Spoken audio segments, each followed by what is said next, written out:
Hello, everyone. Hi. Welcome to Mobile Accessibility Beyond the Basics. Thank you for joining us on this late Tuesday afternoon. We're going to start with a few questions. So, who uses assistive technologies like dark mode? Raise your hand. Yeah. Resize text? Some takers. Okay. Voice command? Voice control? Nice. Even Siri. Siri asks you, okay, yeah, okay, Mhm. okay. Plenty of people. Hello, welcome in. Mhm. Thanks for showing up on time. Late for class. Mhm. Oh, no. Thanks for showing up on time. Now we're live, you get shame called out. All right. And the last two, voiceover and talkback. All right. Just testing. It counts, yeah. Yes, indeed. Absolutely, yes. Perfect. Okay. So, what kind of barriers have you run into within apps while using these assistive technologies? Anyone want to? John, what was it? Oh, The biggest one is when people assume what would work on HTML should work on an app, but you can't do the same. Trying to make something accessible using an HTML brand is very difficult. there we go. Trying to make something accessible to HTML brand. Says, yes. You can say them out loud. I'm just gonna repeat them for everybody online then too, so. What else? What other kind of barriers are run to using mobile applications? Yeah, Things aren't grouped properly. Things aren't grouped properly, yeah. Or someone who's tapping on it. Yep. Yep, improper grouping. Things are not in correct order. Things are in incorrect focus order, yes, Mhm. yep. Anything else? Don't have appropriate rules. Things do not have appropriate roles or traits. Oh, yes, Assuming inaccessible activities like not allowing Zoom or text resize, Yeah. because there will be other apps do it, or changing orientation. yeah, Those are the three that all apps seem to ignore. yep, Mhm. yep, orientation, resizing the text, and just doing it because other applications don't do it, so I don't have to do it, right? Mhm. Yeah, absolutely. Gotcha. All right. Thank you so much. So for our last question, how many of you have felt that mobile accessibility support has gotten better, even if it's just slightly in the last 5 years? Show of hands. All right. Lots of us. We're gonna tell you you're wrong, Dustin. I'm just kidding. All right. Thank you. So who are we? I'm Mark Stebbin. I'm the squad leader for accessibility at Fidelity Investments. And I'm Kaylin Davies. I work on the mobile accessibility squad at Fidelity Investments. Thank you, Mark. So today we'll be going through the current state of mobile accessibility, where we've been, where we're going, the progress that we've been making as an industry, Android and iOS building more features for accessibility, the basics being covered, and lastly, the stigma. And then what lies beyond? What's missing with the basics, fallacy of testing in mobile, complex components, and what to avoid. And so what I want to emphasize on this slide is that this is an open dialogue. If you have any questions throughout our presentation or any paths you want to go down, please raise your hand. This talk is for you to learn and for us to attempt to answer your questions. What Kaylin's really getting at, she wants me to run around as much as possible with this microphone to give you guys questions, so please help me get my steps in. All right. So for the state of mobile accessibility, where we've been, recently we've been seeing an increase in mobile usage. So when the Pew Research Center first surveyed smartphone ownership in 2011, they found that just 35% of Americans owned a smartphone. Now, 91% of Americans own a smartphone, and 15% of internet traffic is smartphone-only usage. With this increase in mobile usage and approximately 1 in 4 Americans having a disability, it is essential that the mobile development industry creates accessible applications. So what do we follow? While the Mobile Content Accessibility Guidelines, or MCAG, are being drafted, the mobile accessibility industry relies on a combination of the Web Content Accessibility Guidelines, Apple's Human Interface Guidelines, and the User Agent Accessibility Guidelines. These guidelines apply to native and hybrid applications with some slight differences, such as heading levels in hybrid. So it is important to note, oh yeah. The user agent accessibility guidelines. So we follow the WCAG, Apple's Human Interface Guidelines, and the user agent accessibility guidelines. So lastly, for hybrid applications, it is important to note that hybrid apps are prevalent throughout mobile experiences, and we will nod to them throughout our presentation. However, our main focus will be on native mobile. So the other aspect of us from the state of mobile accessibility is where we're going, right? And the why it matters. And a lot of folks probably don't realize in this room, except for the folks who took the workshop yesterday, but one thing that's newer into the accessibility space is a lot of things in law. So ADA Title II specifically calls out native applications. It does not say mobile web. It says mobile applications. That's a key differentiation between the two, right? There's also Department of Justice guidance that I hope is still out there. But it has guidance for native applications that are on there as well. So again, the biggest piece of that is in the past, it's always said mobile, but it's been from mobile web, right? But now the verbiage of applications is on there, therefore it does apply. But a lot of people don't realize actually just not too long ago in the state of Oklahoma, there was a DOJ settlement with the state of Oklahoma that said their mobile applications need to be accessible. And more states now are actually pointing to that ruling as a guidance for federal level applications and state level applications to be accessible, right? And it started kind of like a little bit, I say little bit, of like a firestorm underneath. I'm from the state of Illinois. I know the state of Illinois started to point to that decision as part of their move to make their applications accessible, right? But from a legal aspect, a lot of folks don't realize that those things exist. And really a lot of this boom came right after the pandemic, right? Everybody was online, nobody could leave their house, everybody was on their phones, right? And that's where a lot of the legal aspects have come over like the last 5 years-ish, right? But why it matters. Kaylin made this point earlier, what do we follow? If I would have had this talk probably 10 years ago, I would have looked at everybody in this room and been like, whoa, that's a really tough question to answer. But it really isn't that tough. If you leave here with anything, the Web Content Accessibility Guidelines, yes, there is the word web. I understand that.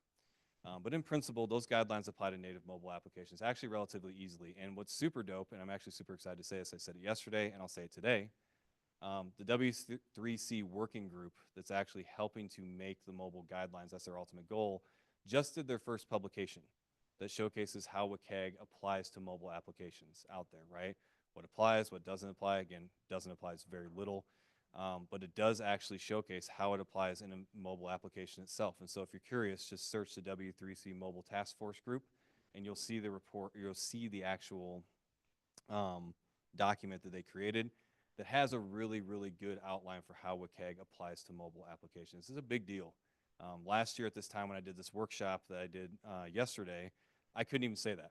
I was sitting up there with people, they looked at me and they're like, yeah, it says web over and over and over again. I'm like, yes, understandably so, but here's a nice document to lay out how it applies to native mobile applications as it comes through.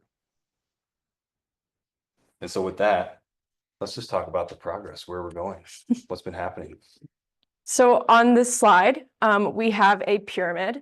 And at the foundation, we have out-of-the-box Android and iOS accessibility options and features. Next, we have basic accessibility being covered. And to top the pyramid, we have the stigma. So let's dive a little bit deeper into that. So for our first step of the progress, we have out-of-the-box accessibility options and features. In today's mobile app offerings, we see a complex set of custom and native components being used to build our applications. Custom components are utilized when the developer wants to create a new or unoffered interaction pattern, like a slide to trade or slide to confirm button. However, using custom components does not allow the developer to take advantage of the accessibility baked into semantic components.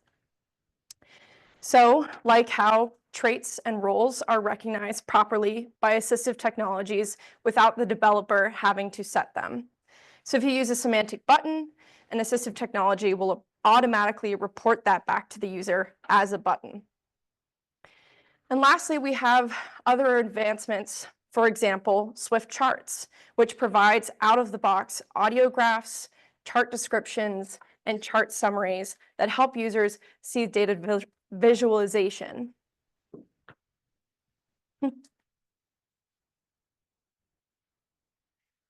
So I'm going to play a video and I'll describe what happens in the video after, but we're just gonna take a peek at it real quick.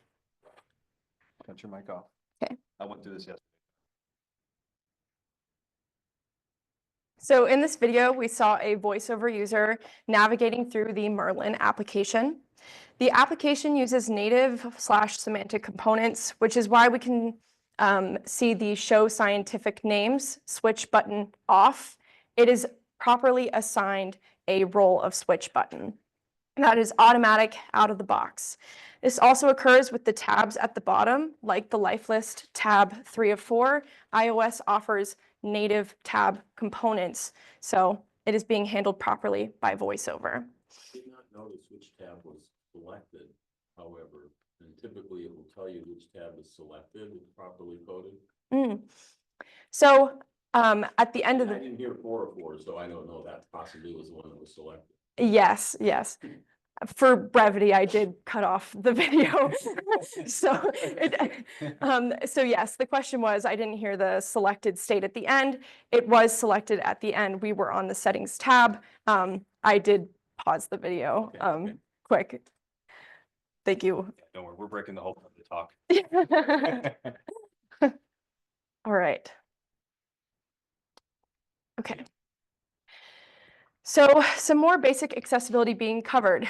Like previously stated, there is increases in accessibility of applications due to native and semantic component usage. We also have accessibility IDE tools like the Accessibility Inspector and Xcode, which allows developers to check accessible labels, roles, and values throughout their development.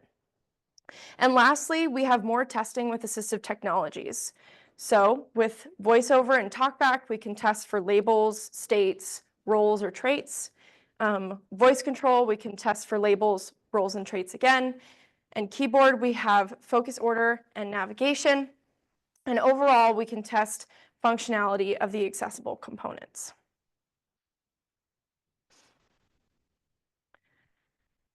So from ArtTouch's State of Mobile App Accessibility Report, currently we're seeing that 72% of user journeys across 50 applications and 4 assistive technologies delivered a poor or failing experience when it comes to assistive technology support. So the strongest support is in alternative navigation across both platforms. So for iOS, we have a score of 68, Android a score of 83. Screen reader, we have a score of 61 in iOS and 56 in Android. Font scaling, we have a score of 27 in iOS and a 54 in Android. And the lowest support is for orientation, which is a 5 for iOS and an 11 for Android. So the stigma. The basics mean it is accessible. Across the industries tested in the State of Mobile App Accessibility Report, which were food and delivery, payments, fitness, shopping, and streaming, alternative navigation is most supported. This shows that elements, labels, states, values, and ensuring that it is resizable are not set by developers, and these are not offered out of the box. This means that we must go beyond the basics of accessibility offered by the operating systems.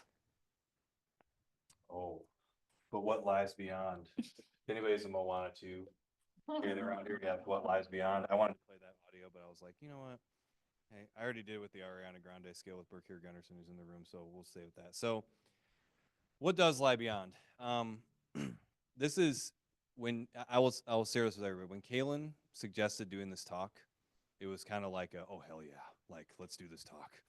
Because I knew back to back, I would have folks who take the Simplifying Mobile Accessibility workshop with myself, and even I see folks who took it last year that are here. And I knew that there was an aspect of this that needs to be talked about more, which is the basics being done, right?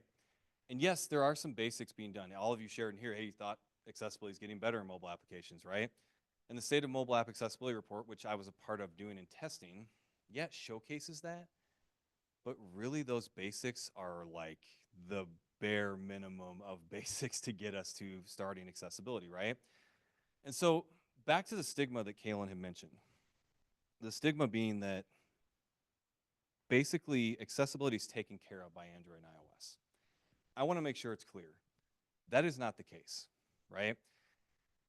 In the world of, God, I thought I'd get through this talk without saying it, but I'm going to say it. In the world of AI, sorry, and everybody can buzzword me for that, that's fine. But in the world of AI, it's out there, right? Everybody thinks that because iOS is adding some AI features to VoiceOver, TalkBack is talking about doing that, it takes care of itself, it's over, we're good to go. That's just not the case, right?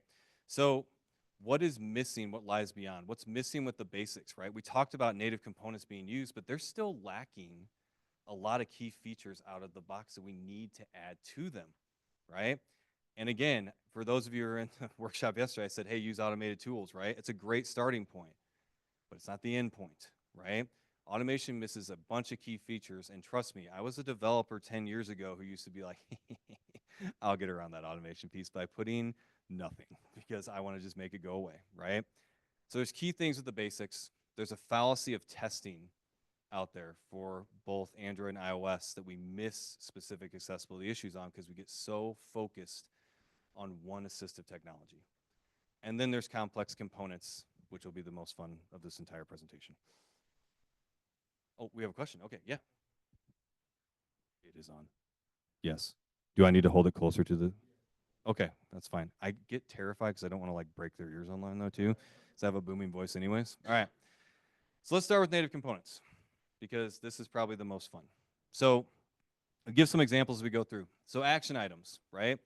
Kaylin had mentioned a lot of people are using semantic elements like actual buttons, like actual tab navigations at the bottom, like actual inputs, which is great. Believe it or not, if I stood up here 7 years ago, the amount of like, I don't even know, pseudocode that was built using UIKit and Android View to build inputs and stuff was unreal.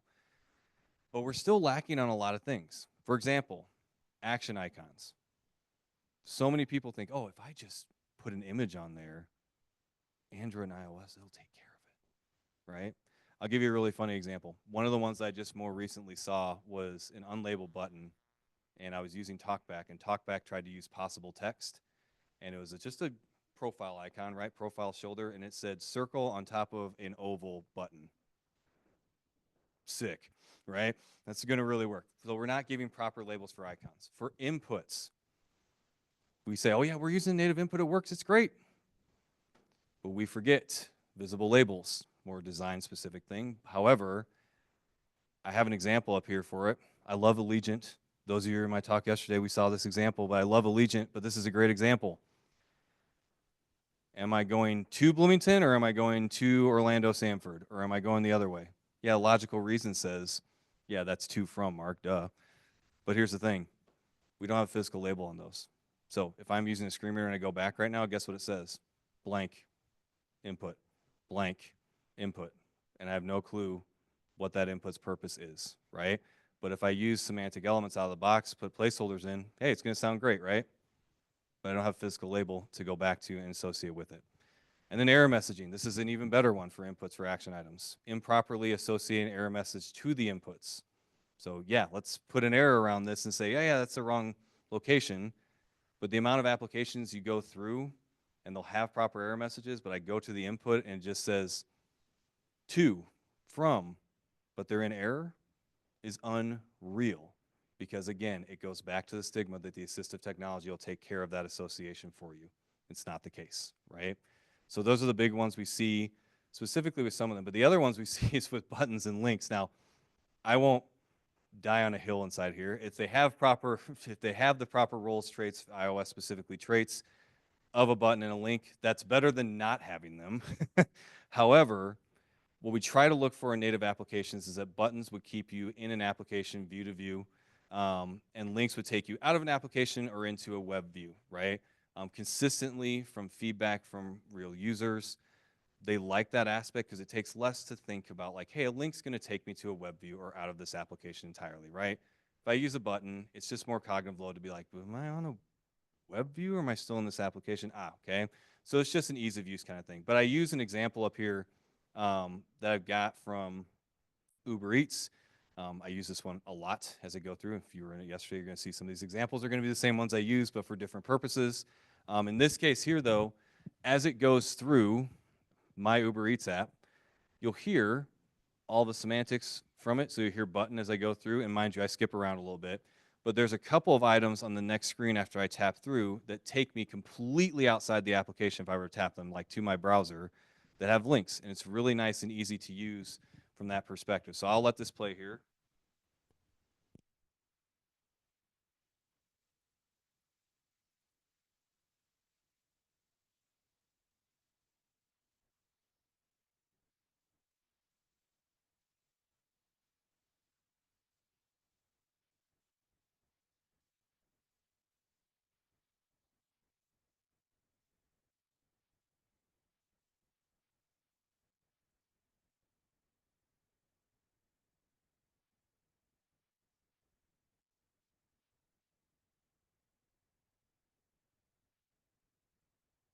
My class didn't get it right. I'll get your question in 1 second, I promise. My class didn't get this. Did anybody notice the incorrect announcement when we went to the second view on there? Okay, fair. Yes, yes, close with no roll. Just says close, right? I'll say the same funny joke I said before. One time there was an application I work with and they had close back there. And when they went through this, the same application is here, they're like, why does Uber Eats sell clothes? And I was like, oh, clothes, like clothes button, not selling clothes, yes. And so really simply there, I know that the labels for, this was called like yesterday, labels for see summary and views could be better, but the difference is those buttons, if I tap them, take me all the way out of the app. So I have a link inside there and everything else is a proper trait or role of a button. But you see what happens if I don't have that, right? So in that case, they probably just put an X icon, didn't put anything to it, put a tap gesture on it, and didn't give it a proper trait or role, right? And then I hear close, and I think it's like close. So I had a question in the back, and I'm just gonna walk, I'll walk all the way to the back to you to come hang out. Have to bear with my lack of mobile knowledge. Is this a video or you used something else to go through this? This is a video, so this is Okay. Yeah. Okay. Yes. So screen recording directly from the phone itself. Yes, and the caption panel, yes. Oh, yes, I'm sorry. Geez. No, you're fine. So when y'all are testing, what I'm assuming you're testing with both Android and iOS. Yep. And then so when you do that, are there certain phones you're using? Are the same people doing the tests on the same things? What's the process? So, yeah, I was gonna say I will try to keep this answer very concise. So when it comes to testing, the one thing that I always say from like a iOS to Android consistency side of things, you always want to try to stay the latest. When I say latest, like latest models, as close as possibly as you can. I think there's a good testing trend out there that says +or-1, right? So like -1 from like a device, and then from current versions of an application or of like Android and iOS, same thing, +or-, making sure you're on the same page with them. The one thing that you don't want to do, you want to try to stay as current as possible. I will say one of the fallacies, and we'll kind of talk about this when we get there, with this is a lot of times what you end up with is if you're using different versions of iOS and Android, there might be new support features in them. And so one of the things that we run into a lot of times is we've actually had, whether it's customers or even our own testers, they'll test and be like, this was an issue. And we're like, what the hell are you talking about? Like, there's no issue on this. And then we go back and we're like, hey, what phone are you, what version are you on? And they're like, well, I'm on 16. And we're like, yo, we're on 18. Like, we're way ahead. So you have to make sure consistently, I'll keep it super short, consistently try to stay within the same devices that you're using from Android and iOS. Try to stay on the same versions along the way, right? And if you can, at all possible, ensure that the testing mechanisms that you're doing, meaning like what you're testing for, are consistent. The one thing that we find out a lot of times when we test, specifically like with VoiceOver and TalkBack, is we try to make Android applications act like iOS applications and iOS applications act like Android applications. And here's the thing. They're two different operating systems for a reason, right? So Android does things a little bit differently than iOS does. And a lot of times, full disclosure, I'm going to raise my hand here and say, we've done it at Fidelity where people try to be like double tap to activate in iOS. And we're like, no, don't do that. So it has its own features and things like that. But I can send you a lot more, just so you know, like to your question about that. It's just, Paul jokingly said about it, but it's a lot more. Disabled AI. But what if I want? But what if I want to have it on because it'll solve all my problems? Yes, correct. You're 100% correct. Yes, 100%. There's always, that's actually a really good point, but Helen, there's always experimental modes too. So sometimes iOS does this more where they'll have like experimental things to add to voice over talkback or anything like that. Ensure that those are off. Those are experimental for a reason because they're trying to gain feedback from users of like what they like about it. And so making sure that's off is a really good thing. Rich? So you mentioned testing with the latest version of the OS and only maybe 1 or 2 back. The problem, though, is that many disabled people are on fixed incomes and they hold on to their phones for a long time before upgrading. Yep. And even then, when they upgrade to a new phone, they may be buying something that's 4 generations old yet. Yep. So Yep. No, what do you have to say to that? Rich, I'm so glad you're here for all these philosophical questions. If anybody needs to know, these are our philosophical debates yesterday as we went through the workshop that was in there. So I will actually say this. This is a tough egg to crack because when it comes to things like devices, iOS and Android, a lot of times what they'll say, actually, I'm sure everyone's familiar with this. Even if you go for a general support question, you say, this doesn't work for me. What are they going to say? Update, right? Upgrade your versions, do that. And so within reason, a lot of stuff for Android and iOS tend to work versions back, but I will say there is that straw where advancements in the ability for assistive technologies and things like that grow along the way. And a lot of times if you use semantic components, do the basic things we talk about here, you will be covered version to version as you go, right?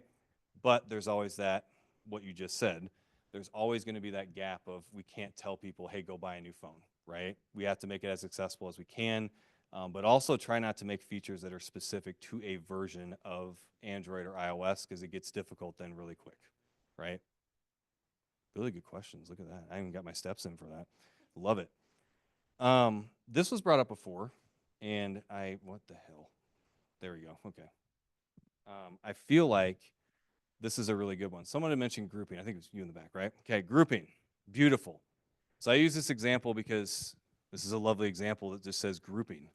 And on this, it's just a row with, again, the circle and an oval, if you don't give it an alt tag, or give it a description. It has an icon, name, surname, okay? Just the most basic example of all time, right? As I look at this, right now as it stands, and I develop this and just put an image, text, guess what's going to happen? VoiceOver and TalkBack are going to go, oh, you wanted this to be image, text, right? And again, we're using semantics. We're using an image, right? We're doing the things that Mark and Kaylin said that's going on, right? It's going to work really well.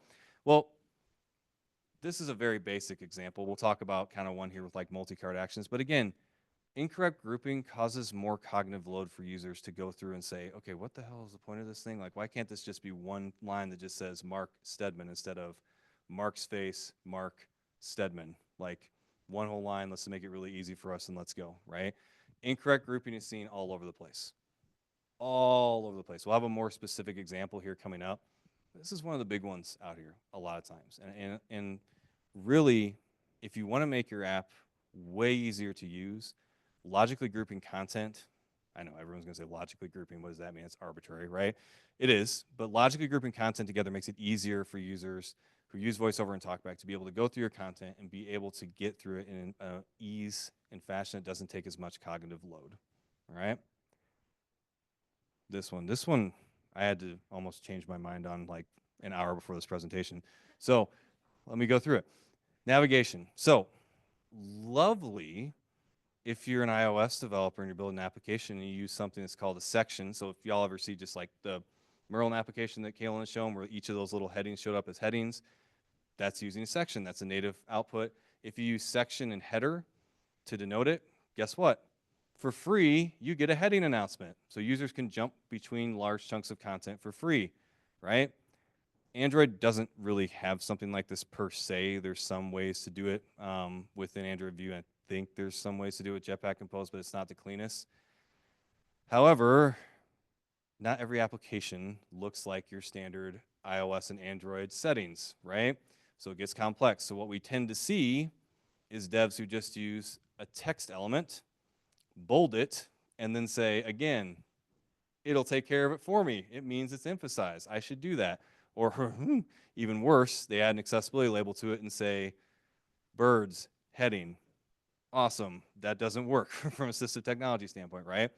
So very basic things like this are missing, and it's a misconception. It's a stigma that things take care of it for you. I actually have an example I'm going to showcase here really quick. This is from Sam's Club. I know for a fact because I actually just inspected the application itself using Accessibility Inspector. They're using text that's bolded on this application, and they have your frequently ordered items and then explore all your options on here. And when I play this video, you'll notice one thing is missing big time when I try to get to it.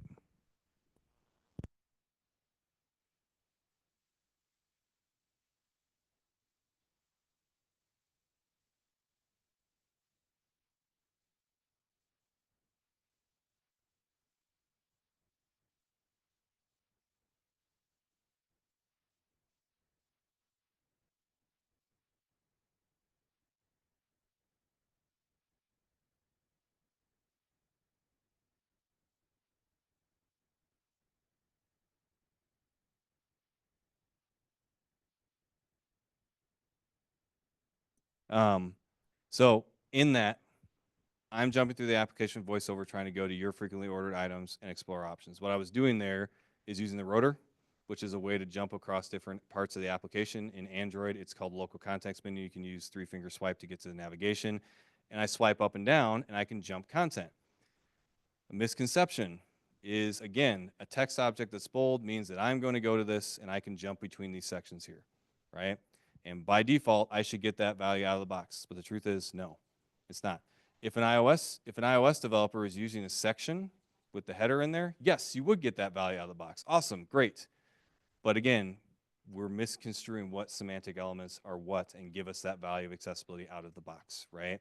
And that's a big one that we tend to miss from navigation standpoint is we just think text that's bolded or text that's there, or hell, even adding in an accessibility label that says heading on it takes care of it, right?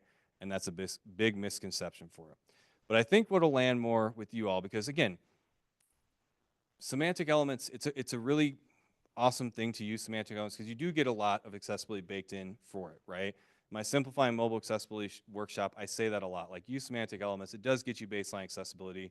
There's some misuse of it, but it does get you a lot out of the box if you do it properly.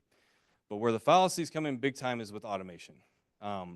Accessibility Inspector and even the Google Accessibility Scanner will give you like the basic of basic accessibility issues.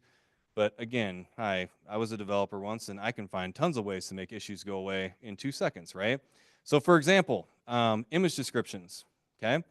If I were to use the Accessibility Inspector, which is the example I have up here, the Accessibility Inspector will lovely put up all the different things that exist from the accessibility tree on iOS in there. So it'll give me the label, the value, the traits, any identifiers, any hints, and the user input labels. This, just so everybody knows, is a search icon button on a application that I will not say. It's on Sam's Club. So in this, the label is IC search. Okay, take a shot in the dark. Is that probably the image name that's coming through? Great. Does this show up as an automated issue in the Accessibility Inspector? Nope. So it's good. I fixed the image description, right? So I could literally put Kaylin Davies is awesome for an image of a fish, and it'll pass, right? But therein lies the problem with automated tools from a mobile standpoint, but just in general, right? I can trick them to fix the things that I want to fix, it comes down to a lot more pushing and advocacy of like why you need to make the fixes rather than I just need to get this off a checklist and go, right? Another example, I love this one. As much as I love Delta Airlines, I was waiting for Priya's response to that. I'm just kidding. As much as I love Delta Airlines for stuff, labels on actions. Okay, so again, automated tools look to see if a label exists. It does not know what it's being described as. Icon buttons, image buttons, they're at fault for this 110%. So automation will struggle to detect overridden button labels as well. So I'm going to play this video here, and this is just the Delta screen. So I'm on my Sky Miles. I go in there. I see my miles available. I know those miles are way down. I got to get myself back up. But as I go through them, and I tap along the way, and I go to current Sky Miles status members and all that, when I get to this last button, that's essentially the button to copy my Sky Miles number, you're going to see exactly what it has on here, okay? So let me play this really quick.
Voiceover selected.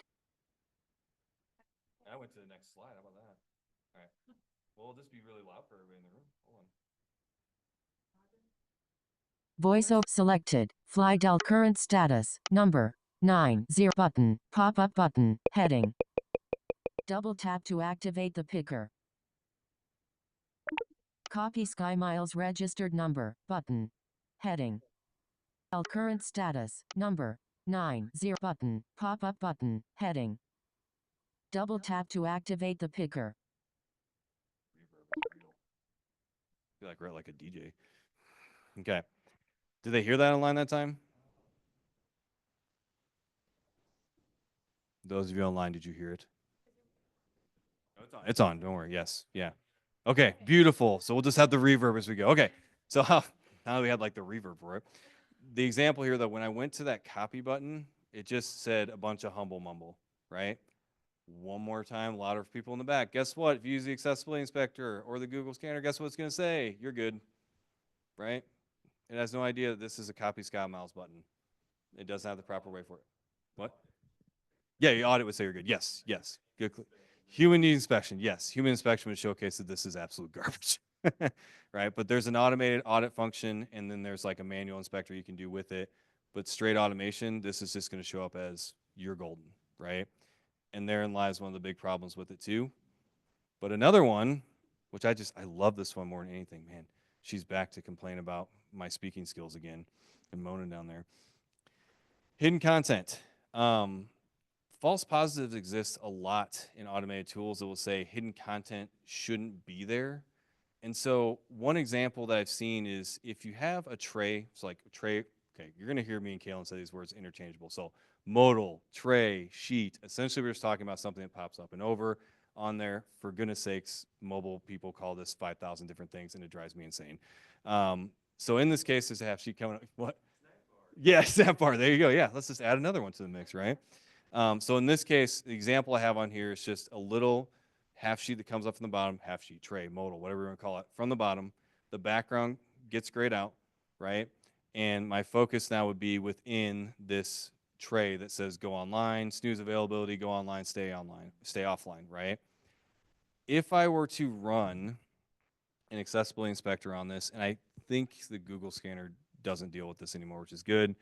If I wanted to put focus inside that container itself, and let's say the background I don't want to get to, right? There's different ways to fix this, but I said I want the background hidden. Accessibility inspectors will say that this is an issue from an automated standpoint. You're hiding content, so why are you doing that, right? This tends to get like fixed, unfixed every time as I go through. But again, we want focus in there and the background hidden, but it says why. Okay, well, there's reasons why, right? So again, just a fallacy in this aspect where we keep the background content open, and when trays open up in a lot of mobile applications, what you see is the background content's fully available. Even if they put focus into the container itself, we end up with background content that's fully available, right?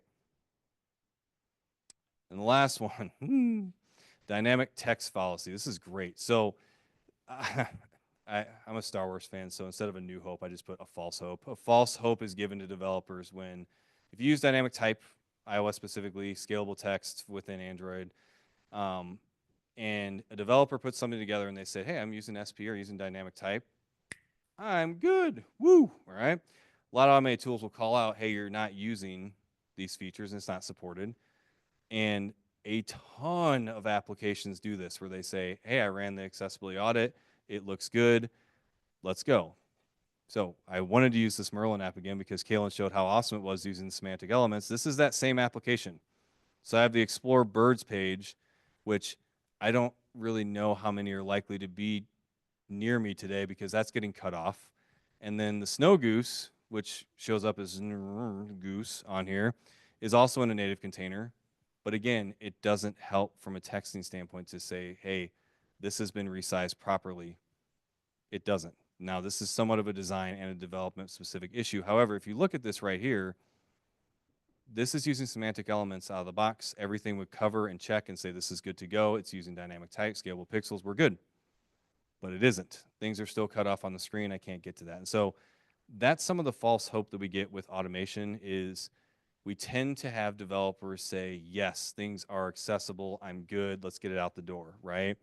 And truth be told, a lot of times it isn't. And so it comes to a whole of these things aren't working. We've got to start looking at automation differently and start doing some manual inspection, which we'll talk about here at the end as we get going. But one other thing, am I talking to this? Yeah, okay, that's fine. One other thing though to add to this is another aspect that we talked through, not just what we're missing in semantic elements and automation, it's the fallacy of testing, right? One thing that everybody tends to look at from a mobile standpoint is using one assistive technology or bust, and I will cover it and we are good, right? When I do my simplifying mobile accessibility talk, I always say start with screen readers because they do tend to catch a little bit more accessibility issues commonly than using multiple ones, just as a starting point. But here's the thing, a lot of groups that do testing fall victim to the fact that they say, hey, we're doing screen reader testing, so therefore everything is caught, we're golden, right? Another aspect that we'll talk through here in a second is some groups don't even do screen reader testing. There's been articles that have been kind of written by folks out in the accessibility field and also by, I think by Apple itself, saying, hey, a good starting point is just to use voice control. That'll tell you what items are available on there, do they work, all of that. And so what ends up happening is, back to some of the pieces that Kalen has shown earlier with the graphics. Alternative navigation, when we did this State of Mobile App Accessibility report, tends to be averaging up in the 70s out of 100 from a score standpoint. But one thing that I thought would be a correlation when we did the study was screen reader usage or screen reader support would be up here too. But you notice it's not. We have an average of around, I think it's 62 for that.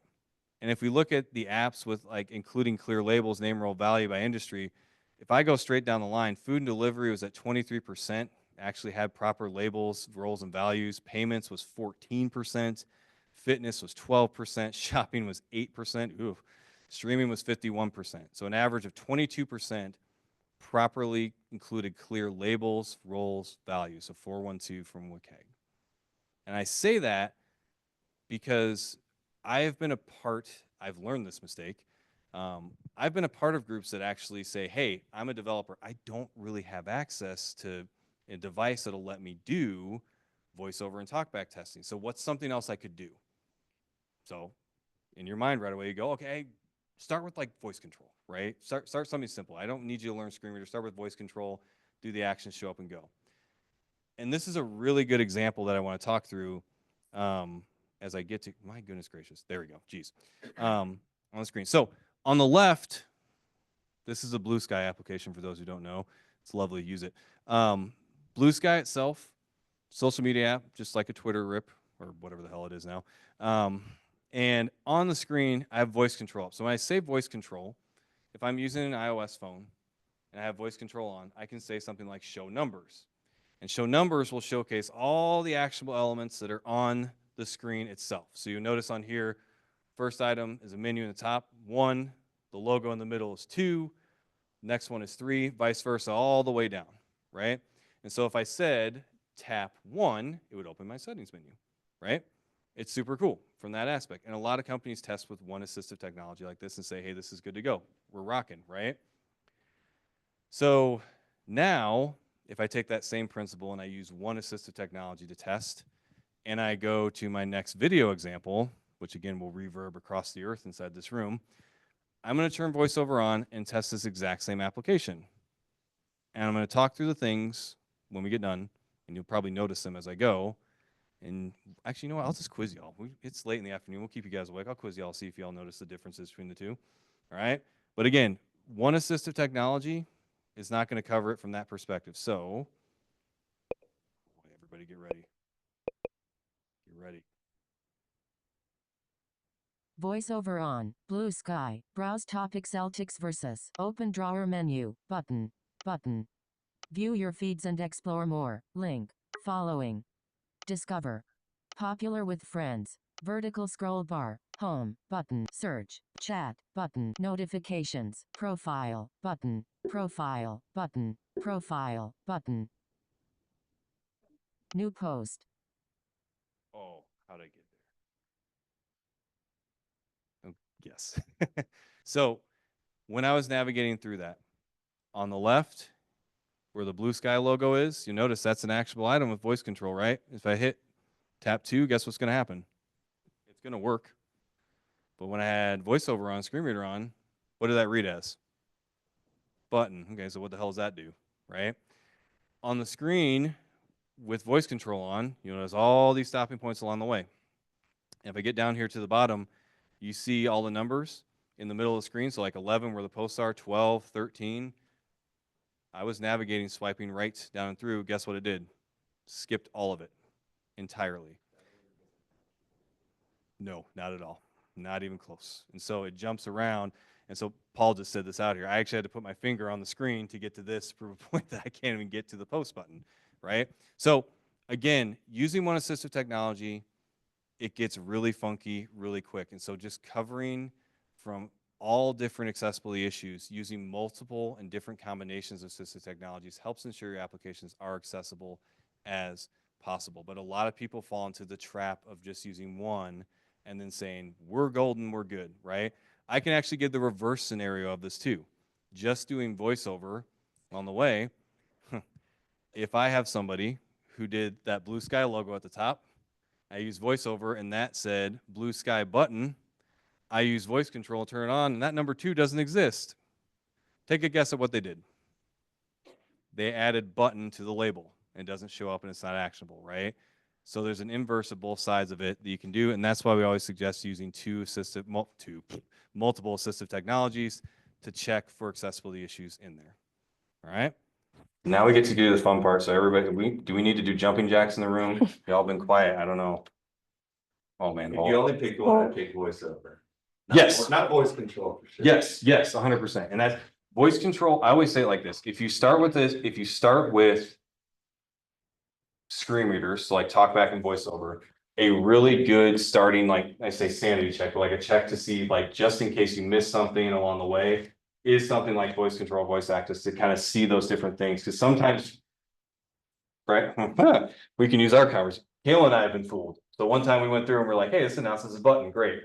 And then a customer comes along and is like, I use voice control, I can't use this. And we're like, the hell, why? And we're like, oh, shoot, we missed that, right? Like they put button in the label, my bad, like that happens. So yeah, yeah, it happens. So, all right. Now the fun part, complex, you have a question? Yeah. Oh, okay, sorry. You just made me count. Sorry, yeah, so voice control also, won't show the accessibility label. If you don't want to pick an AT and the developer doesn't have an iPhone, just tell them to use the accessibility inspector and only inspect the properties, then they don't even need voiceover. So We're at the end of it. you can also use show names, which will show like the label. It won't show the full label. Yeah. Yeah. I'm mostly just thinking. You can test and see if it has a label, but not Yeah. the full I'll tell you label. if it's operable with Yeah. voiceover keyboard. Exactly. Oh, Oh, thank you. but, Bluetooth keyboards, what are your thoughts? I have lots of thoughts, Bluetooth keyboard wise, so if you want my opinion, I'm gonna keep this short and sweet because we got lots to cover still in this. Bluetooth keyboard wise, keyboard testing, we should be keyboard testing Android applications and iOS applications from that standpoint. Paul's in this room, so I'm gonna watch what I say from iOS standpoint for keyboards.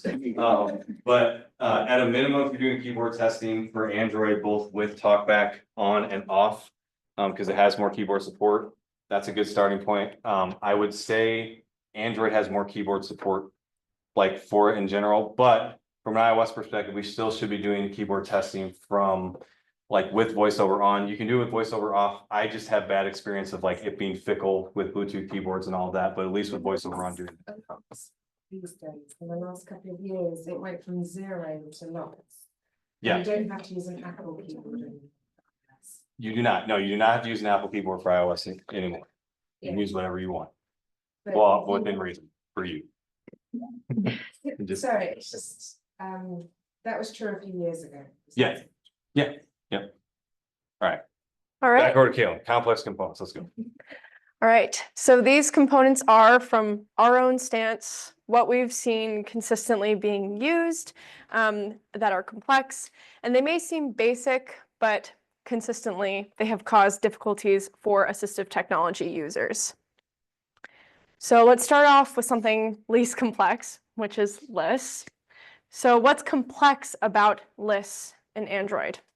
In Android, lists do exist as a role. Users will hear it and hear it in list and recognize it as a list of buttons. However, it's not the exact way that you would think. So the solution is to let Android lists be lists and don't try to have the parity with iOS because in iOS lists do not exist. So we're gonna watch a quick little video. And in this video, a TalkBack user navigates through a list on their Files application. In list is a recognizable role in Android, and each list has an item position, so 2 of 4. And so it'll go through, and when it returns back to these screenshots, like it will kind of navigate away, return back to screenshots, you'll hear it say in list once again. So mute.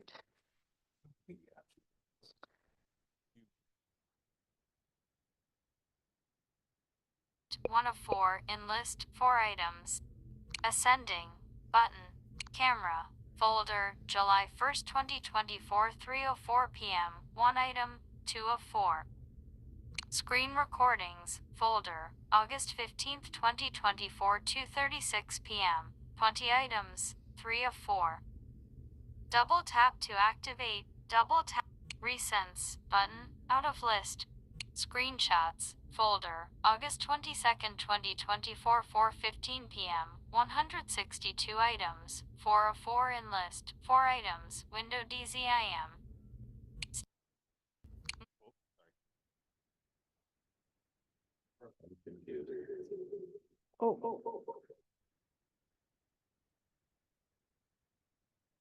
Few items is just how many items are in my screenshots folder. As a tester, I have to take a lot of screenshots of the caption panel. Listed 4 of 4 after that. Yes, so it's a list of Within a list. 4 files, right? 4 like folder files. And then within the screenshots folder, there are 162 items. It's the label for the outside of it. Yes. Yeah, so this one's pretty interesting because it starts, the list actually is starting with the name filter at the top.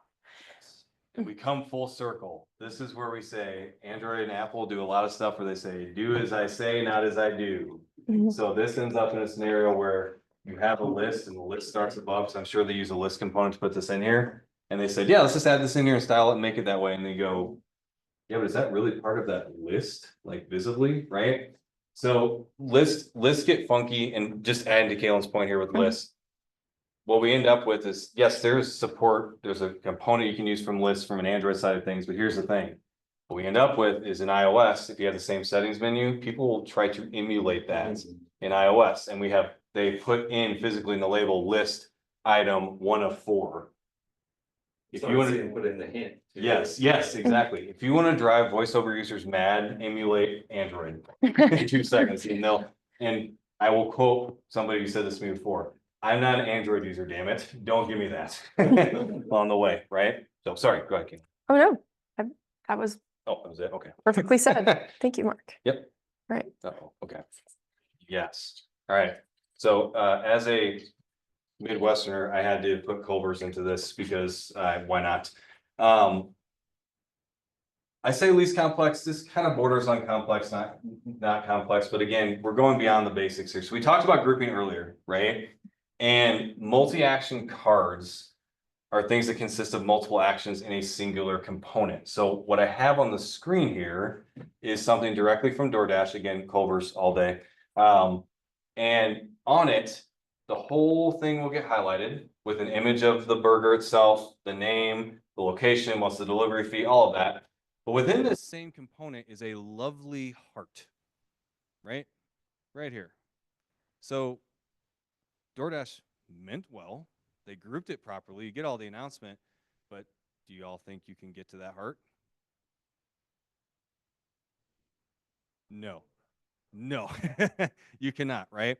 And so what's complex about multi-action cards is you can do them within reason. Don't leave here and be like, Mark said I can put 15 actions on one card. No, that's not what I meant. What I meant is grouping all items as one is what ends up happening, just like this. Or nothing gets grouped, and then each of these, the image, the title, this, all of this on this card gets hidden one by one.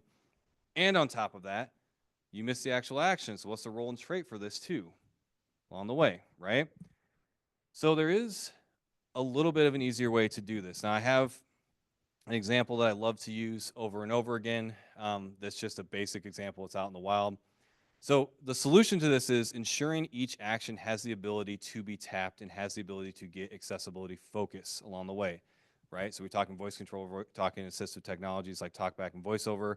Each one of them should have an individual accessibility focus. So we have to ensure that duplicate actions are only done once, right?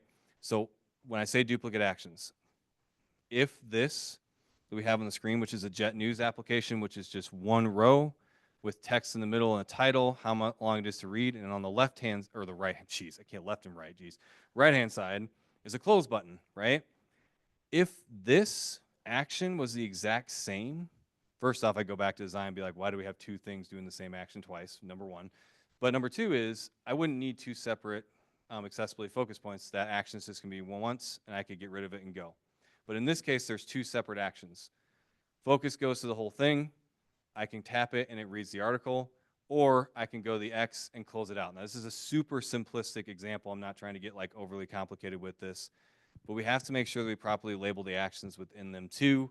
A lot of times, especially with multiple actions, we say, hey, it's covered. I grouped this, so therefore the other action that's in here is fine. But multi-card actions, they're all over the place. I feel like because of yesterday, I should think of other examples, but I'm just going to keep using the Target app. Target does a nice job of like breaking out certain actions, but they also have repeated actions in their multi-actions card that you can do in multiple different things. So for example, you can add to cart by tapping the whole thing, and you can add to cart by pressing a cart button. Okay, go back to design and say, what are we doing, right? But there's no need for those multiple actions to happen. So it's breaking down which actions are proper, ensuring the actions are only done once. If they have multiple actions, breaking them down in a way that makes logical sense so that our assistive technology users are not caught off guard for those actions. Clear as mud? Oh, geez, you're not allowed to ask questions, Daniel. I'm just kidding. So on iOS and Android, we both have the ability to do custom actions or a name similar to that, where you can open up an action modal, action sheet, whatever you want to call it, and you have do the multi actions in one focus target. So like, it seems like you're saying this is maybe the better approach. Like, is there some reasons behind that? Okay, so let me ask you a philosophical question back, because we're going to get philosophical on that. What's easier for a user, to go through 2 accessibility focus points and understand the difference between the 2, or wait for them to hear that there's custom actions, go through a list of custom actions, and then select those custom actions? Okay. Yeah. I agree. I think whatever's easiest is better. Yeah. I think my view I always done is, if there's more than 2 actions, maybe it's better. Like if you're on Twitter, we have retweet, share, like, or whatever it may be. Maybe it becomes more useful to then go to each post. I'll say this, I'm always very leery of custom actions. One, if we're gonna go down this philosophical path, I'm already there. One, if you have like 4 actions on one thing, it's probably a design aspect to go back and say, why do we have 4 actions on one thing? Now, you are right. Social media apps, there's a ton of different things like retweet, all of that stuff, right? And I get that. But custom actions and having a custom menu for it tends to be a little bit more cumbersome for users to figure that out along the way. Whereas if it's designed properly, it has that nice breakout, it makes it easier for them to understand these are the 2 actions for that. That's a very good question. Very good point. Plus keyboard, like the keyboard user has to know their tab. Yeah, keyboard user, yeah. Tab Z to get the custom action. Sure, yep, I mean, it's not always, sometimes you assume there's gonna be a custom action there. yep. All right, let's get more complex. More complex. All right, so now we're going to talk about modals and trays. As Mark mentioned earlier, focus management with modals, trays, half sheets, snack bars. It's tricky in mobile. So the stigma is that assistive technology takes care of the focus management for you, and this is just not true. So in this example, we have a go online. Are you want to go online? Are you want to go online? Okay. Yeah. And then it has 3 different buttons. And so if you don't set the focus properly, it would stay on the back open bottom sheet button, and we want to hide that content. So let's talk about the solution. Once again, what's complex? The focus management, background content being available, swiping gestures to close modals and trays. So if you don't have a close button, a user will rely on the drag or the little, it's like a little bar at the top of the sheet grabber. Yes. To close the modal. So it requires a drag gesture, which does not help users with motor disabilities or users using assistive technologies. So the solution is to force focus into the modal and tray, snack bar, half sheet. You want to add a heading, if applicable, to the modal and hide the background content. And then ensure that there is a way to close the modal that doesn't involve a gesture. So in this video, we're going to watch a voiceover user focus into the modal that pops up when the user selects the Free Night Awards button. The modal also has a close button. So This is a lovely Marriott application, which is awesome, but this is like the one accessible thing that's in it. So, I'm sorry, I'm gonna say somewhat accessible thing. How about that? Voy registered rewards. Free Night Awards button. Sheet grabber button. Close button. MBR Free Night Awards. Close button.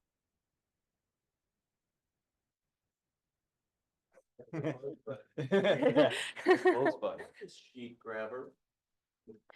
So sheet grabber is the bar at the top of the modal that allows a user to either expand or close the sheet. Yeah, so essentially it's a vertical line above that. So when, I hate this trend, but when they started to remove like the home buttons from like Apple products and like, I think can't remember if Android was the first one to do this or not, but the sheet grabber piece is just a little line to let you know, I can put my finger there and drag down and it will go away, Mhm. right? And then what happened from a design perspective for mobile is all these modals and trays had this. And then when it came to assistive technology, like voiceover and talk about, they removed close buttons. They're like, yeah, I'll take care of it, it's fine. I can give a story from, They Our call own it sheet grabber, which is like, right, so we actually had to fight. When I mean fight, like, you know, we're going to war kind of thing, to get a close button put on our sheets where we were. So we had to change the sheets, the interim solution we had was to change the seat grabber to be a close button. Ugh, and then get that out of there while they designed a close button on there, right? It's one of those things that's a difficult concept, but having a close button is the easiest way to resolve that. Having that sheet grabber there, and making that close button is not a consistent and good solution. It's weird. And it, especially for somebody who uses voiceover talkback in its low vision, they'll look at that and be like, the hell is that? Like, what am I focused on from the sheet grabber thing, right? It's a good question. Yeah, hold on. I gotta get my stuff. That's you, Biden. Yeah, good. So to clarify, add a close button in addition to let the sheet grabber be a sheet grabber and add the close button. Yes. Okay, you thanks. can remove the sheet grabber. You if don't can. like it. Yeah, you can. And the other thing I would suggest with that too, you can actually try to hide the sheet grabber as well and just make it a close button. So like it wouldn't even show up from a assistive technology standpoint. It just goes to close. Honestly, makes it easier instead of having that wordage of sheet grabber there. That's why I said that to decently accessible. Really, It's not intuitive as a voiceover user. No, not at all. Yeah. so not helpful Yeah, you're for. So for the models that do not have a close button, do we report it? So So it is required to have a close button all the time. it is required that the sheet grabber or that the sheet has a way to close it. So sometimes in Android, we see sheets without a close button, but the region above it has now become the close button. So there needs to be a way to close it. It makes more sense to add a close button to all of your sheets. That way you have consistency across your applications. However, you can use that. The big key. Sorry. The big key word that Kalen said is consistency. So whatever route you all decide from it, if you consistently do it that way, that's the biggest thing. So if I have a mechanism to close and for the time being is focused on the sheet grabber and it says close button, do it. If it's an X for close and we hide the sheet grabber, do it. As long as it's consistent, that's the biggest thing from that standpoint. So is a modal considered a sheet then? I mean, it's modal grabber or, I mean, Yes. We're all talking the same thing. So modal sheets, all that is essentially just anything that lays over the screen itself.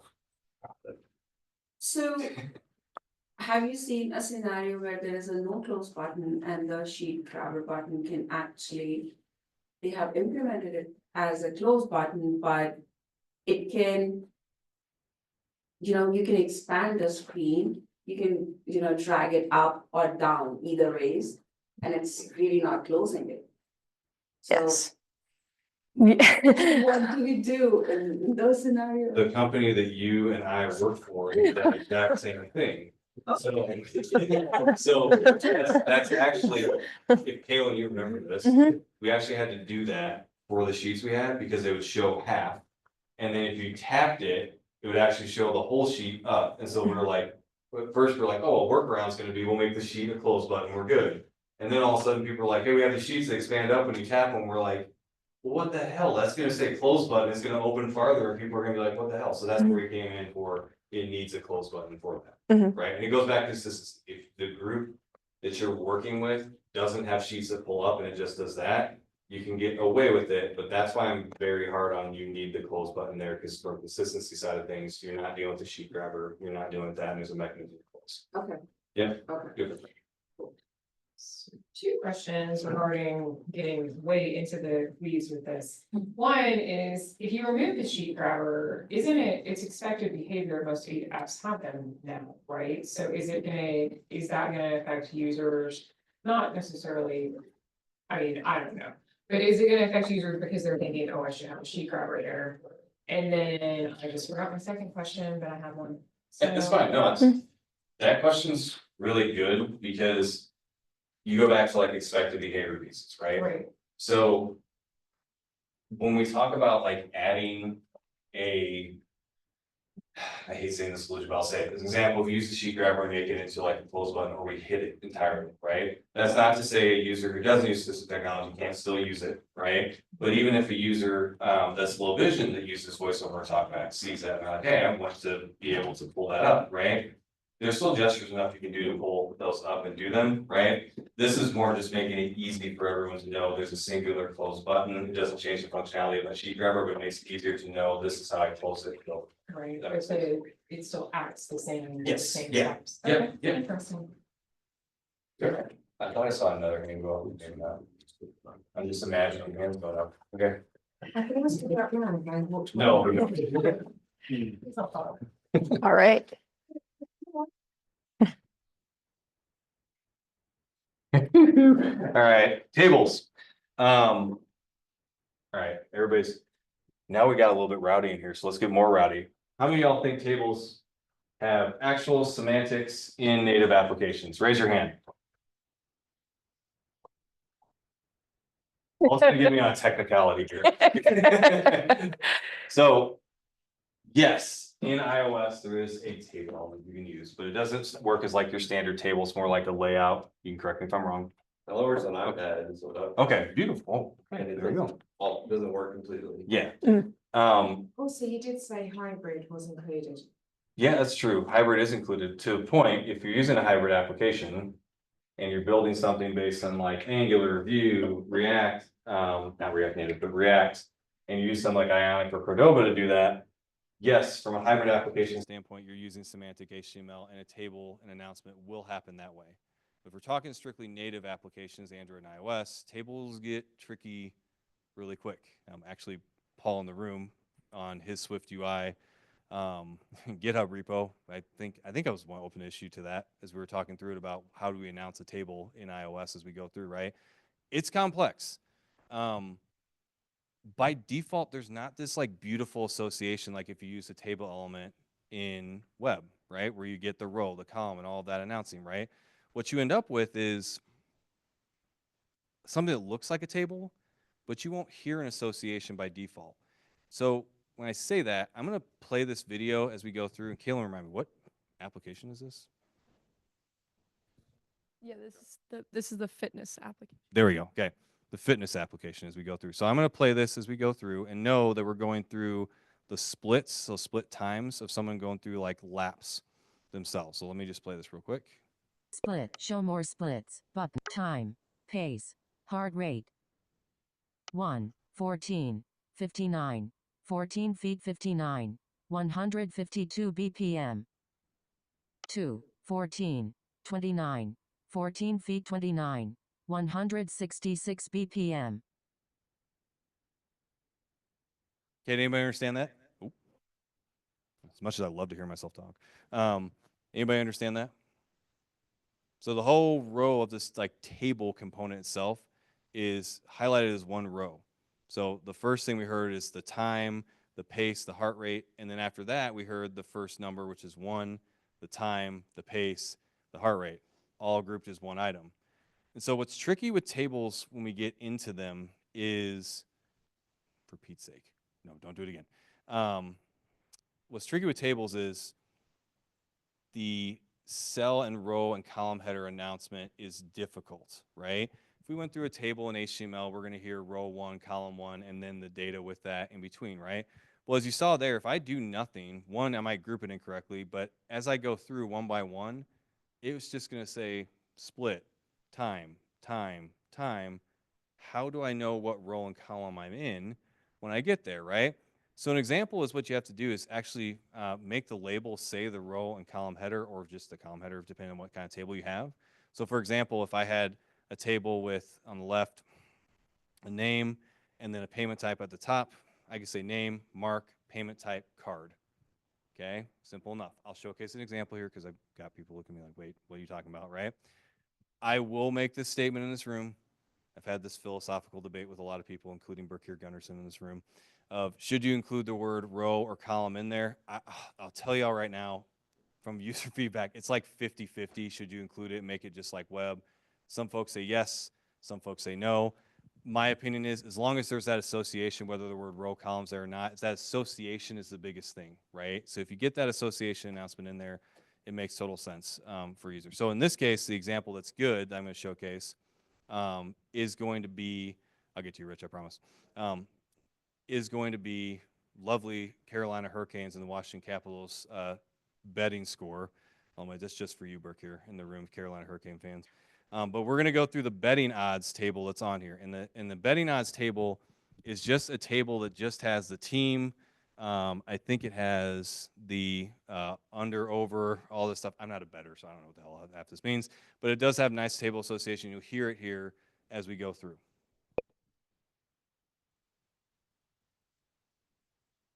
Hurricanes. Money line. -175. Hurricanes. Total. 05.5 -120. Hurricanes. Spread. -1.5 plus 150. Capitals. Money line. +140. Capitals. Total. U5.5 plus 100. So, Lord. So we hear that association from Carolina to Washington, and each time money line, total. So the headers of money line, total, spread are being read with the team, which is the row, which is the row header along the way, being announced for them. And you're hearing that lovely separation of each individual item that's on there. Okay. Again, the association is very odd in mobile applications. Again, even if this said row, Washington, column, money line, still good. We have that association, right? And again, I'm not going to give everybody dictation of you need to do this. I'm more worried about the association because some users like the row column, some users don't, right? And that's the biggest thing. But tables are funky. A lot of applications have tables, have data tables, and they're just one of those things we have to account for and ensure that we have that association, because so many tables out there, even apps that we rely on like daily, things like finance applications, I know says the finance guy, and a bunch of different applications that are out there such as these, they don't have great association. Even within the same application, I'm going to play this here in a second, even within the same application, if I go down inside of this to where like the conference standings are, you're going to notice that this is still a table with the division name, games played, wins, losses, and then each team is the row header for it. But in this aspect, they group them all together. 1.5 -180. Eastern Divisional. Selected. Atlantic. Heading. Maple Leafs. 82 games played. 52 wins. 26 losses. 4 overtime losses. 108 points. Lightning. 82 games played. 47 wins. 27 losses. 8 overtime losses. 1. So you notice a little, thank you.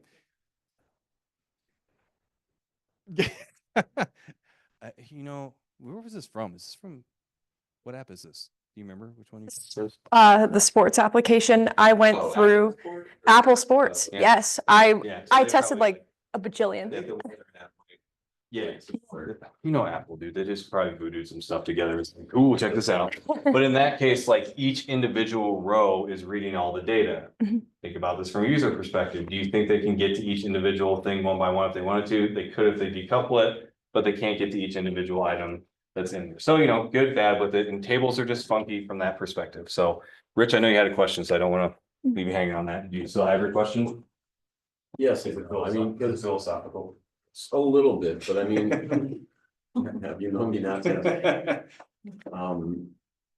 In a web application, I can navigate a table up, down, left, right. And if I go up and down, I get the row header announced with that cell that I'm reading. If I go right and left, so I don't have that same kind of flexibility in an actual mobile app. Is that what you're telling me? So you somewhat do if you have it set up the right way for it. So for example, if for that first betting odds table, if I use Explore by Touch and use my finger across, I can get down rows and columns and all of that. just for everybody in the room, I'm gonna say this, I said custom actions. You can use custom actions for this, but I'm gonna highly suggest you don't, because when you put custom actions on something, it gets confusing really quick of like, hey, in this case, swipe up and down, swipe left and right. We've had people actually come to us and ask us for that for our tables too, where we work, to do that, and really, we'd have the association, we always suggest, hey.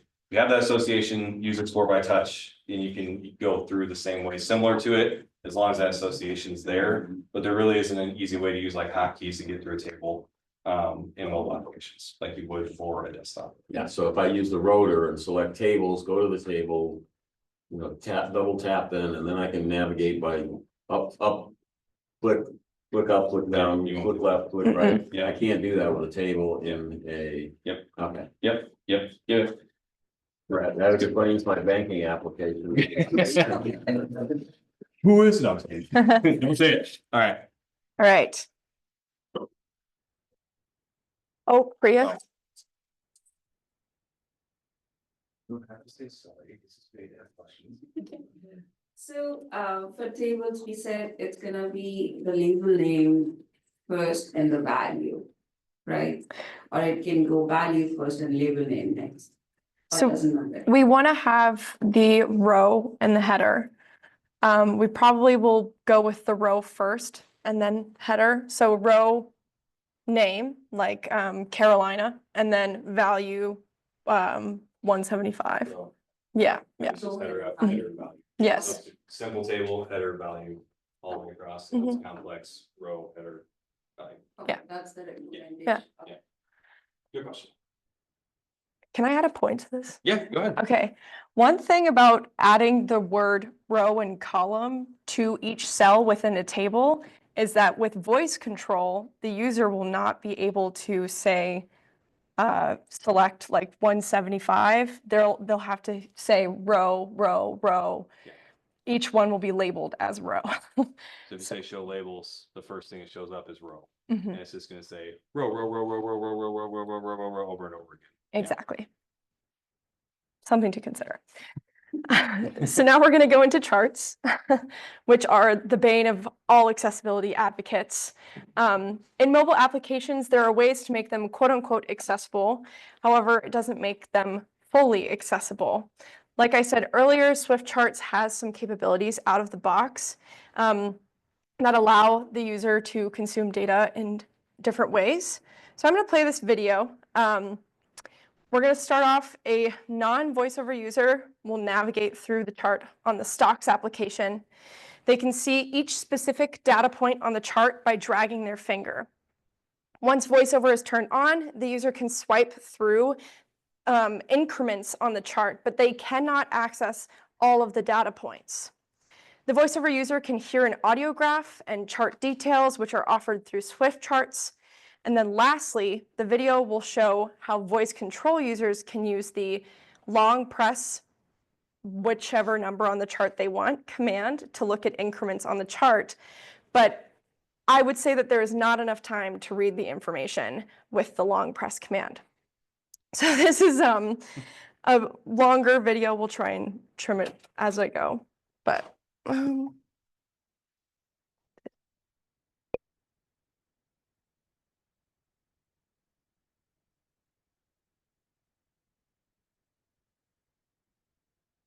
When you turn it on, I'll go back through. You're good. So as this is going through right now, as a user, I'm using my finger going across the chart, seeing all the different points, right? So this is with no assistive technology on. I can see each individual point as it goes through, right? And then VoiceOver on. Apple Incorporated, May 15th, 2023, 172.0, July 20th, 2023, 193.13, October 3rd, 2023, 172.40, December 13th, to February 2.74.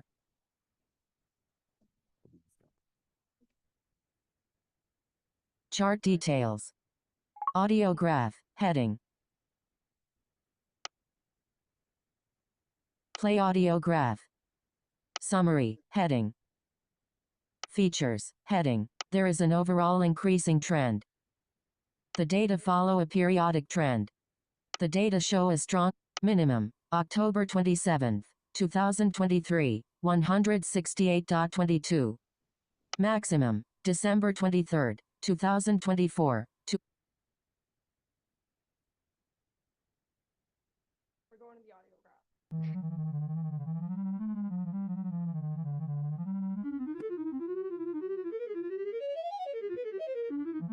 complete. Done, but See, don't you like that?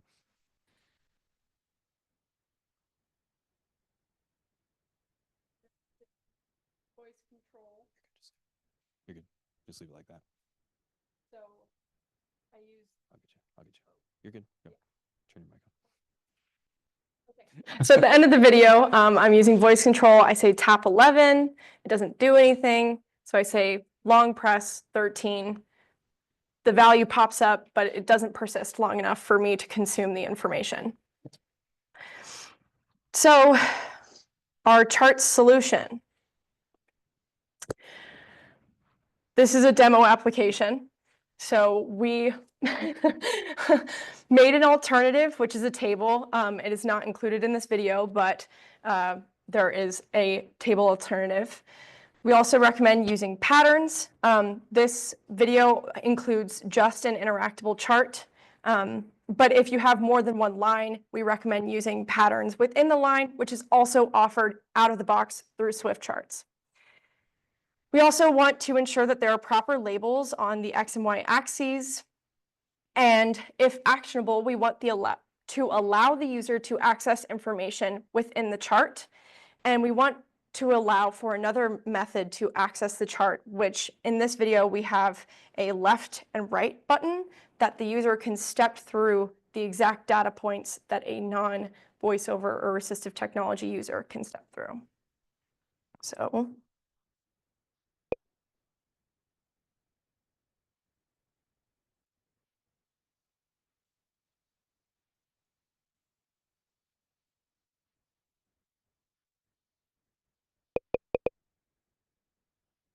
That's okay.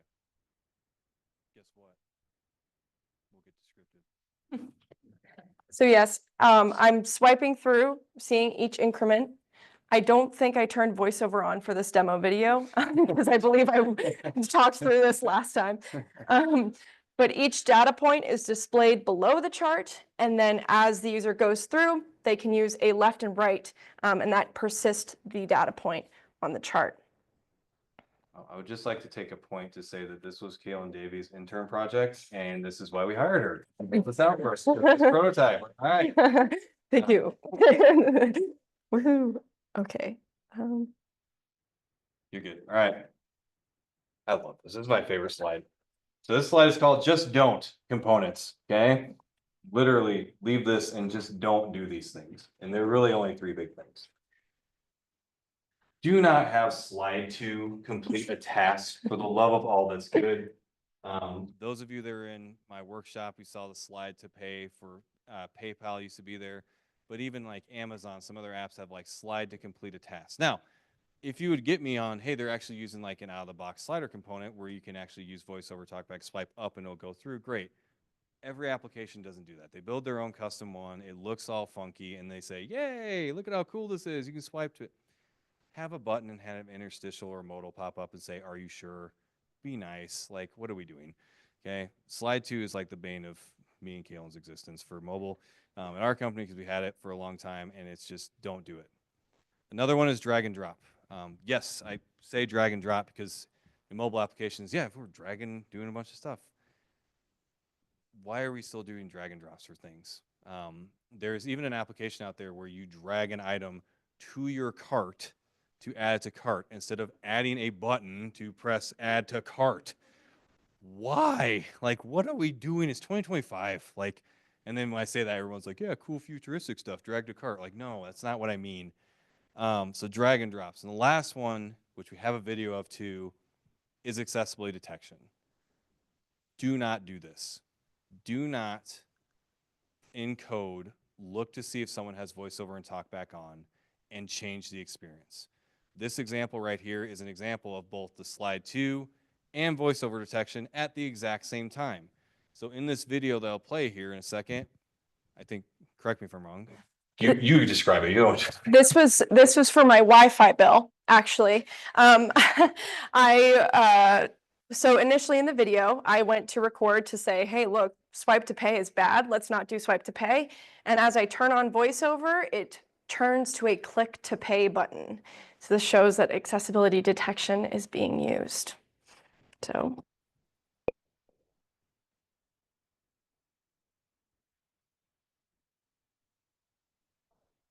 Yeah, it's all good. So notice right away, voiceover turns on, button. Click to pay. Yeah. Click. Who's got the mouse in there? So again, 3 big things. Slide 2s, drag and drops, accessibility detection. Don't do it. It's, and even as a hack of like, hey, this is a temporary solution, we're gonna get rid of it. Everybody in here knows. Everybody does. That whenever you use oh, we're just gonna do this right now and we'll get rid of it, it never goes away, right? You always keep it, it always stays. Trust me Trust me from personal experience, it never goes away, all right? So really quick summary piece here, because I know we're getting over time, what we can do, right? Very simply put, these slides will be shared out at the end, but testing checklists, right? Ensuring from a screen reader perspective, headings, do you have labels that break up content, have proper accessibility heading, trait, or role? Does label for actions match the visual label itself? The amount of applications that don't actually have visible labels that match the physical labels is unreal. Do images have proper labels, or are they hidden from screen reader if decorative? For voice control, voice access, does each actual item appear as available on the screen? Back to the Blue Sky app piece. Does each item's action activate on command? So tap 1, tap 2, right? Does it actually activate? Are there hidden actions found? You would be surprised if you use voice control for iOS as an iOS user, if you saw how many hidden buttons exist in applications off target. So they exist out there. And then visual tests. Persistent labels on inputs, making sure they're persistent and visible, making sure use of color for information is not found. Images of text, which is just a major problem in mobile applications that are out there. And text resizing. Does the text resize and does it not truncate? Can I read all the content that's on there? More from tools. I think Paul made this point before too. The accessibility inspector, instead of just running the audit function for it, make the most out of it. Manually check the accessibility labels, traits, roles for accuracy, right? The labels are properly describing what's on there. Make the most out of it. For accessibility inspector, use the built-in screen navigation. It's like a screen reader light, But it does actually get rid of people who say, hey, I don't have a phone to test with. Okay, BS. Like use this and you can at least get a screen reader light going through the content that's on there. SwiftLint. SwiftLint has 2 accessibility rules. A lot of teams that use Swift UI are using SwiftLint, but they don't have these 2 rules on. Are they perfect? No. Is it 2 rules? Yes. Are these 2 rules powerful? Absolutely. Okay, I can give the example to anybody who wants to know afterwards, but these 2 rules are really powerful. If you have the ability, turn them on. Android, the accessibility scanner, using the tool outside of just linting and checks in Android Studio, right? A lot of people just use the linter that's built in for Android Studio and say, hey, I'm good. You can use the accessibility scanner to get a little bit more. Again, it's just automation. But linting for Android applications, Jetpack or Android View, turn the rules on for enforcement. They're all warnings. You can change those bad boys right away right now to say, nope, I'm not going to let you push until you fix these, right? And then add in regression testing using the ATF accessibility testing framework that comes out of the box with Espresso for them as well. And last, democratize accessibility. I know I'm not supposed to say that word, so decentralize whatever. At this rate, whatever we want to use, right? Developers use automated tools, use semantic elements, and use quick accessibility checks along the way. Quality assurance QA, test with multiple assistive technologies, and use the accessibility checklist that I have up here, which is from ArcTouch, the folks who put together a state of mobile app accessibility reports. They've got a really awesome checklist put together for mobile app accessibility, and it's really awesome. Ben Ogilvy over there put together a really nice one. Scrum Masters, prioritize definition of done. Make definition of done include accessibility, inspectors and all. Prioritize accessibility bugs. Don't just say, hey, we'll get to that in some sprint down the way. Bring them in, bring them along the way, bring it along as you do it. Designers, use accessibility annotations if you can. There's free ones out there. Include, CVS has one that's out there for iOS. Yep, on the way. So, and then use your visual accessibility checks, the checklist that we talked about before, to check for visual accessibility issues. Ew. Okay.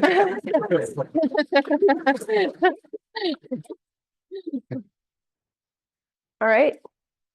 That's really it. If there's questions for anybody, we'll hang around here for a couple minutes. You can come up here and ask. Totally fine. Thank you so much for attending, Yes, everyone. Thank you, everybody.